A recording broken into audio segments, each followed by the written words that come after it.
তামিম ইকবাল খান ১ বছরের বেশি সময় নেই জাতীয় দলে। কবে ফিরবেন নাকি ফিরবেন না, প্রশ্নগুলো ঘুরছে দেশের ক্রিকেট পাড়ায়। সেই গুঞ্জনে হাওয়া লেগেছে চ্যাম্পিয়ন্স ট্রফি ঘনিয়ে আসায়। তামিম জানালেন সিদ্ধান্ত, তবে সেটা বিসিবি বা কোনো গণমাধ্যমকে নয়। জাতীয় দলে আর ফেরা হচ্ছে না, এমন কথাই জানালেন পাকিস্তানি ক্রিকেটার শাহিদ আফ্রিদির ব্লগে।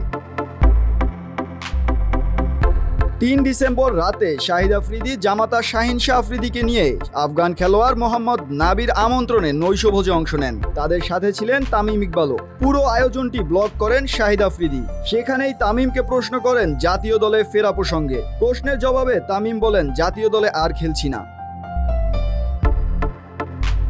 পরে এক পর্যায়ে তামিমও আফ্রিদিকে জিজ্ঞেস করেন তার রাজনীতিতে আসার কোনো সম্ভাবনা আছে কিনা। জবাবে পাক কিংবদন্তি মজা ও খোঁচা দিয়ে বলেন, আরে তোমাদের অবস্থা তো দেখতেছি, আমি রাজনীতিতে আসতেছি না। তখন সবাই সমস্বরে হেসে ওঠেন।